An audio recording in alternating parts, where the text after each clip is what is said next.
So Noam Chomsky, at the age of 174, has been still making the rounds and doing interviews. I respect the fact that he kind of almost exclusively does new media interviews. I can't tell you the last time I saw him on some official, giant media outlet. I mean, probably because years ago, at least the major ones in the U.S., banned him. They banned him because, he spit too much fire, spoke too much truth to power, and they said he lacks concision, which means he doesn't know how to talk in a punchy way. He's very drawn out and thorough when he explains something. So you're going to see two comments here that are splitting the left. He was asked about vaccine mandates a while ago, and maybe, when I say a while ago, maybe a couple months ago or something like that. At most a year ago, but I think it was just a couple of months ago. So you're going to see his initial response on vaccine mandates. And then just recently, so I guess within the past week or two, he was asked again about vaccine mandates. So he's going to give his answers here, plural. He doesn't just give one answer. It seems like he changed his position a little bit from what it was before to what it is now. And then we'll come back, dive into the controversy head first, and I'll tell you guys what my take on the overall thing is. What are your thoughts on mandating vaccines? Well, it's a mixed story. I think people who refuse to accept vaccines, I think the right response for them is not to force them to, but rather to insist that they be isolated.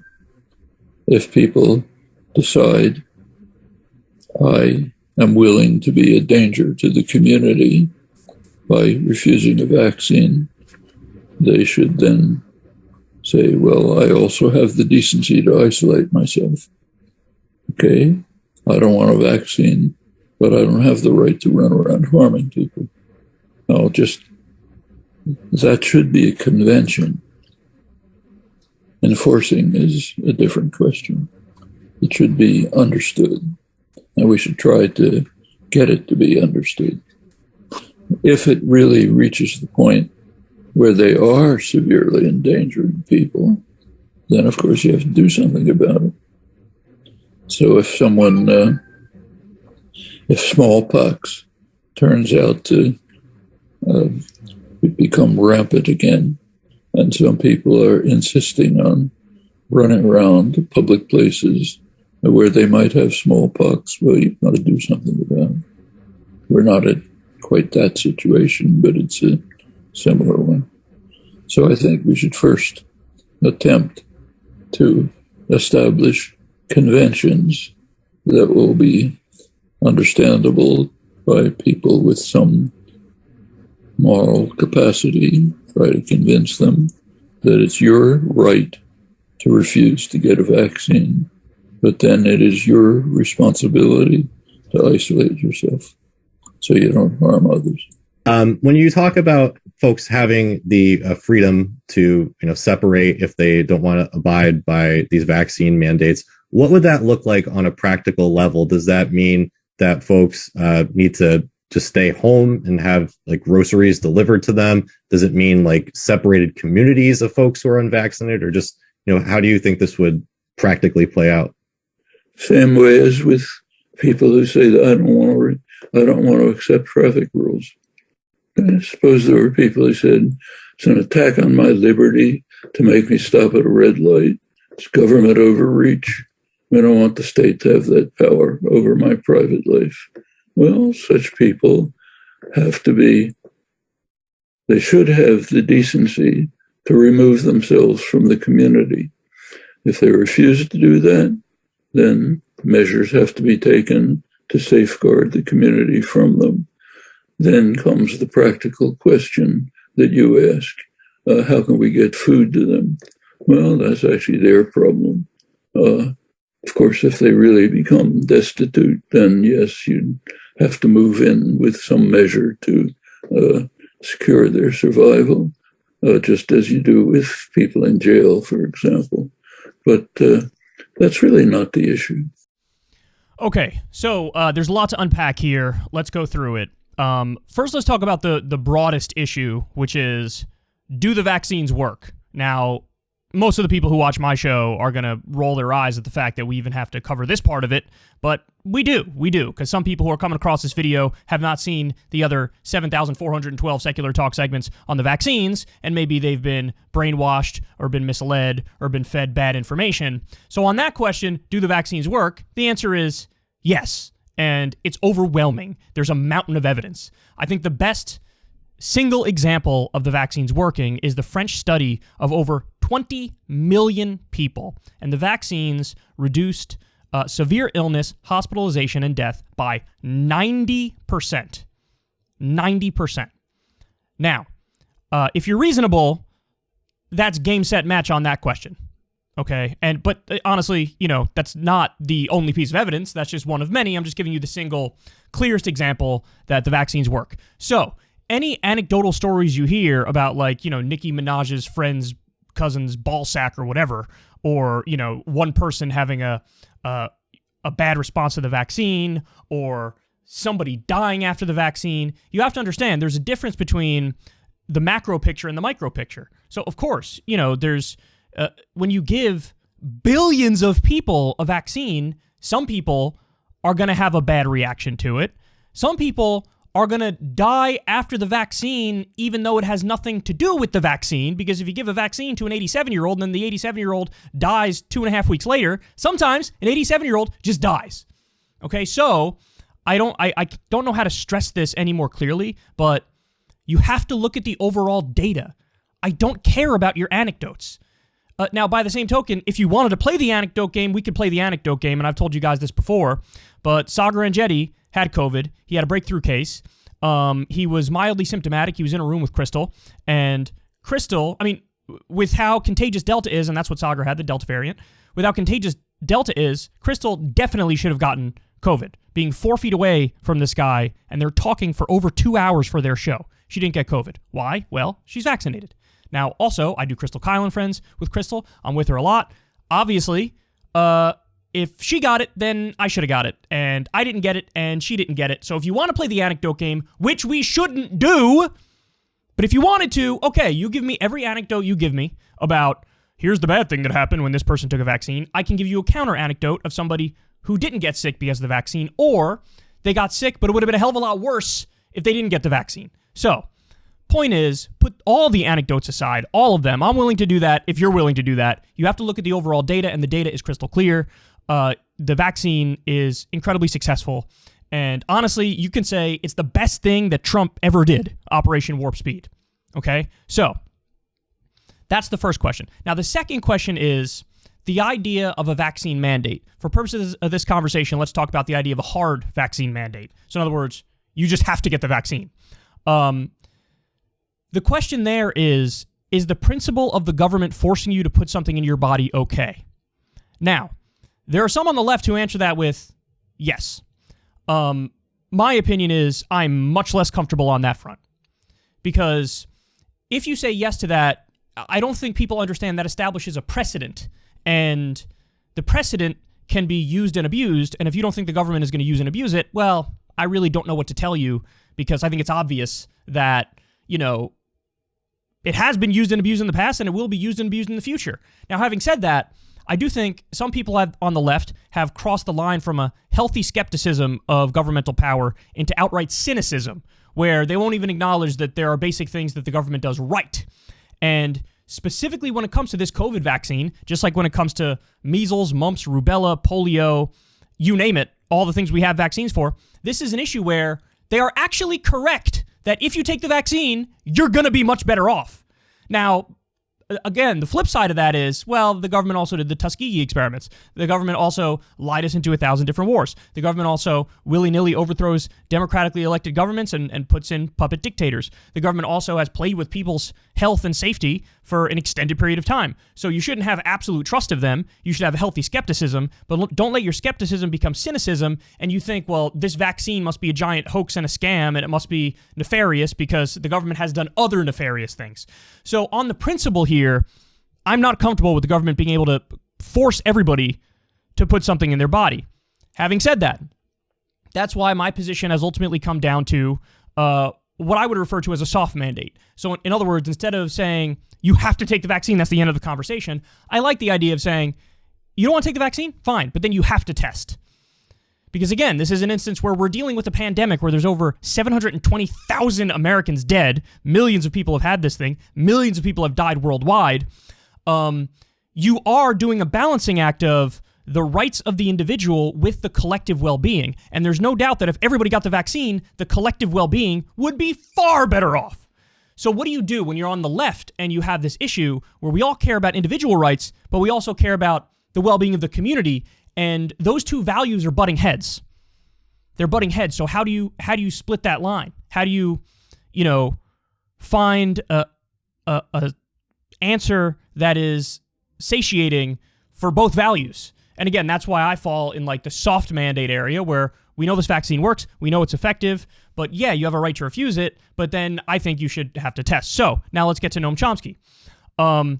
I think his first comments there were actually completely reasonable. So he says, it's a mixed story when it comes to vaccine mandates. So in other words, he kind of sees both sides of it. My guess is simply because he knows you're balancing individual rights and liberty versus the collective good. Then he says, no, you can't really force them to take it. Okay, I agree with that too. Then he says, well, we should insist on them being isolated. Now notice, he doesn't say that as in let's use governmental power to force them to be isolated. He goes on to say, I'm talking more about social convention. And quote, it's your right to refuse the vaccine, but it would be your responsibility to isolate yourself. So in other words, what he's saying is just social convention and culture. So in other words, if somebody doesn't get the vaccine, society should really look at that person and say, listen, in this instance, we have all the evidence we need. We know it works. You're just being really selfish in the sense that you're not getting the vaccine. And you're making it less likely we get to herd immunity. And you're also making it so that, yeah, maybe you'll be fine if you take it, and the data shows it's overwhelmingly likely you'll be okay if you get COVID, but, maybe you pass it to grandma or grandpa or somebody, your obese mom or dad, and maybe they have 3 comorbidities, and they don't make it, and it's because of you. Like, are you okay with that? So I actually think his first comments, they were completely reasonable. I see nothing wrong with his first comments there, because he says very clearly, vaccine mandates are, quote, a mixed story. You can't really force them to. We should insist they be isolated, but don't do that with governmental power. You do it through social convention. Quote, it's your right to refuse the vaccine, but it should be your responsibility to isolate yourself. So in other words, if you're going to be a douchebag, at least have the common decency to not put everybody else in massive danger. So if you're going to refuse the vaccine, do your best to isolate yourself as much as possible, socially distance, wear a mask, and things of that nature. I don't think there's anything wrong with those comments. Now, the next one, some of the things he says I don't like. So he says, when I think the main issue people have a problem with is, how can we get food to them? Quote, well, that's actually their problem. Now, he does go on to clarify and say, if they become destitute, you have to have some measure to ensure their survival. But I think people look at the second comments and they say, that's a little bit flippant about people who are not vaccinated and choosing not to get vaccinated. Quote, they should have the decency to remove themselves from the community. Again, that sort of echoes the first comments. But I think it's how flippant he's being about them when he says, how do we get food to them? Well, that's actually their problem. People have an issue with that. On that, the criticism, I kind of agree. Because it does seem like, well, they can go fuck themselves. The question is, what do you do when push comes to shove and somebody really is like, no, I'm not going to fucking get the vaccine? If somebody says, let's use governmental power to force them to isolate, to effectively segregate them from society, I do think that goes way too far. The only thing I'd be okay with, and again, Chomsky mostly echoes this sentiment, is just through culture and social convention, everybody should kind of be like, you're being a selfish douchebag here. And on that front, he'd be correct, because they just are being a selfish douchebag, and they just misread the evidence. So that's my overall breakdown of the situation. Is he being a little bit too flippant? Yes. But listen, I also have to be honest with you guys. I'm happy that there's some people out there who are kind of uncompromising in telling people, get the vaccine, you fucking moron. Charles Barkley said, we covered the story where Charles Barkley was basically ranting at Kyrie Irving and saying, this is about your family, this is about your teammates, this is about your community, this isn't just about you. And you're not some hero, you're not like Muhammad Ali, you're a selfish prick, basically. Now, again, I don't agree with just flat out forcing people to get the vaccine, hard mandate, end of conversation. But I like the fact that there are people who are driving that hard line and saying, you don't understand, you're just wrong about this, so do the right thing. I like that. Having said that, it's not necessarily my style, and as you guys know, I can't shake my principled objection here, where even though I know it's the right thing to get the vaccine, even though I know you should get the vaccine, even though I know it works, the principle of the government being able to force you to put something in your body is something I'm not comfortable with. So I always fall in the same place when it comes to this, which is the idea of either vaccinate or get regular tests. Now, it does get even more murky, though, when you talk about this issue, because we're not even talking about, like, at a workplace, for example, where they kind of have the authority to say, oh, you're not vaccinated, fine, get the test. This is more in society more generally, where if you don't get vaccinated, you know, what is there going to be? A government agent that comes and knocks on your door every morning and says, here, take your test for the day? That's not going to happen. And that would also be a little weird, too. So then what do you do? I mean, I don't know. I don't have the answer there. I really don't have the answer. But Chomsky's correct that the vaccine works. Chomsky's correct that you should get it. I understand the sentiment of being kind of flippant and being pissed off that some people aren't getting the vaccine, but I would definitely pull up short of using governmental power to force them to, or to force them to isolate. They should just not be douchebags and should isolate on their own, which I guess that's, in the first video, that's kind of what he's saying. In the second video, perhaps he crosses the line a little bit, but that's where I fall on this. Now, I will say, final point I'll make on this is, there's a lot of misinformation out there about what's going on with the vaccine globally. Let me tell you what the real scandal is. And again, if you watch this show, you probably already know this. The real scandal is that we're not lifting the patent protections for Big Pharma when it comes to this vaccine. And that is literally genocidal for the developing world.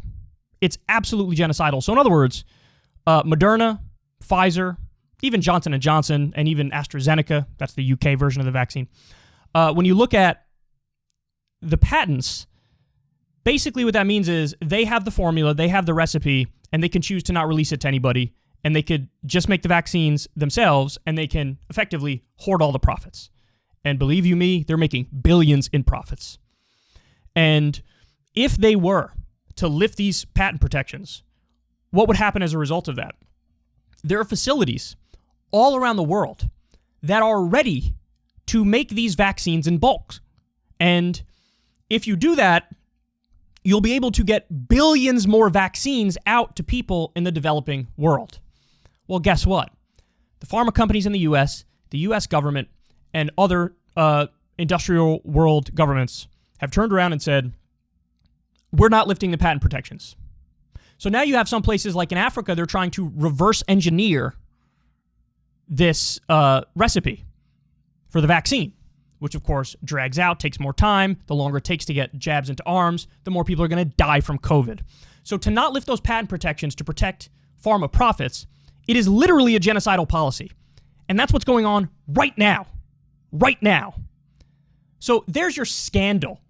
The other thing is, Bill Gates famously stepped in early on and said, don't you dare lift those patent protections. We're going to provide vaccines to the rest of the world through COVAX, which is his charity.